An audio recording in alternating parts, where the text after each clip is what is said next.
Raja Kertajaya, Firaun dari Kerajaan Kediri. Firaun dalam masa Musa mengaku sebagai Tuhan. Begitupun dengan Raja Kertajaya, beliau dikisahkan mengaku sebagai Tuhan. Rakyat dan tak terkecuali para Brahmana dipaksa menyembah ya, bagi yang tak menurut akan dibunuhnya. Jika Firaun tidak punya kesaktian apa maka tidak demikian dengan Raja Kertajaya. Beliau mampu duduk di atas tombak tajam yang begitulah salah satu gambaran kesaktiannya. Tapi akibat dari kekecamannya itu, di akhir hayatnya Raja Kertajaya meninggal dengan tragis. Raja Kertajaya dalam sejarah dikisahkan sebagai raja ketujuh Kerajaan Kediri. Beliau bertahta dari tahun 1185 sampai tahun 1222, beliau bergelar Sri Maharaja Kertajaya.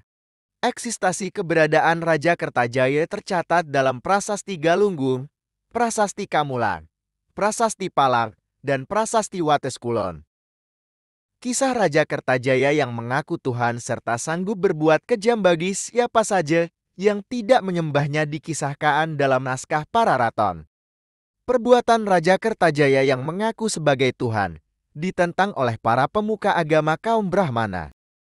Mereka menolak ketuhanan Kertajaya, meskipun sang raja dikisahkan mempertontonkan kesaktiannya di depan para Brahmana.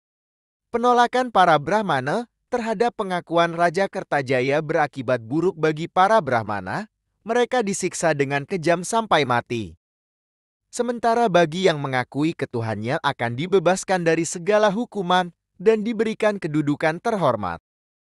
Mendapati kelakuan rajanya yang sudah keluar dari batas kewajaran, para Brahmana memilih menyingkir dari ibu kota kerajaan Kediri. Mereka menyingkir sambil mendakwahkan kesesatan rajanya kepada seluruh rakyat kerajaan yang ditamuinya. Berbarengan dengan zaman itu, di Tumapel tersiar kabar jika Tunggul Amatung seorang Aku Tumapan, yaitu seorang adipati bawahan kerajaan Kediri yang setia terhadap Raja Kertajaya, dibunuh oleh prajuritnya sendiri yang bernama Ken Arok. Ken Arok secara sepihak memproklamirkan diri sebagai penguasa Tumapel yang baru, menggantikan kedudukan Tunggul Amatung. Mendapati itu, para Brahmana yang sebelumnya terpencar-pencar menghindari kejaran kerajaan Kediri berbondong-bondong meminta perlindungan kepada Ken Arok. Dengan kecerdasannya, Ken Arok memanfaatkan suasana. Ia mencari simpati rakyat melalui para Brahmana. Ia juga berjanji kepada para Brahmana bahwa dirinya akan melakukan pemberontakan terhadap Kediri. Ia juga berjanji akan menaklukkan Raja Kertajaya. Merasa butuh dengan Ken Arok, para Brahmana menganugerahi gelar kesatria pada Ken Arok dengan gelar Batara Guru. Mulai setelah itu, Ken Arok ditetapkan oleh para Brahmana sebagai perwujudan atau titisan seorang dewa. Pemberian gelar Batara Guru adalah upaya pemberian kepercayaan kepada Ken Arok. Karena pada waktu itu Raja Kertajaya sesumbar jika dirinya hanya bisa dikalahkan oleh Dewa Siwa. Dan sebagaimana diketahui bahwa Batara Guru merupakan nama lain dari Dewa Siwa. Oleh karena itulah, para Brahmana memberikan gelar Batara Guru kepada Ken Arok. Setelah para Brahmana memberikan dukungan penuh terhadap Ken Arok, diangkatlah Ken Arok menjadi Raja Tumapel yang merdeka dari kerajaan Kediri.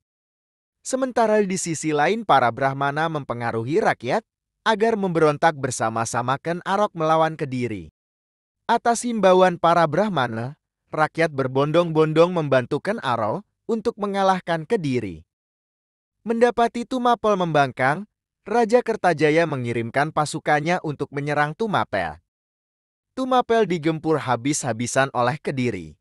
Namun, karena Tumapel didukung para Brahmana dan rakyat, maka serangan demi serangan yang dilancarkan Kediri dapat dipatahkan oleh Tumapel.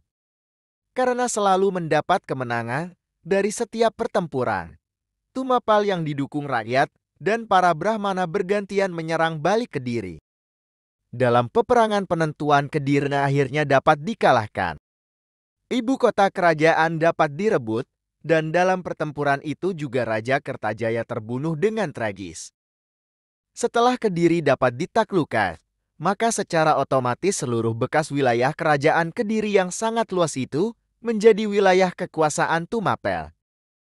Setelah kemenangannya itu, Ken Arok mengubah nama kerajaannya dengan nama Singasari dengan Tumapel sebagai ibu kotanya. Setelah itu, kedudukan Kediri yang semula menjadi pusat kerajaan berganti menjadi Kadipatian bawahan Singasari. Meskipun demikian, Ken Arok mengangkat anak Raja Kertajaya yaitu Jayasabaha sebagai penguasa Kediri selanjutnya. Tahun-tahun 1258 Jayasabaha digantikan putranya, yang bernama Sastrajaya. Kemudian pada tahun 1271 Sastrajaya digantikan putranya yang bernama Jayakatwang. Kelak Jayakatwang menuntut balas pada Singasari.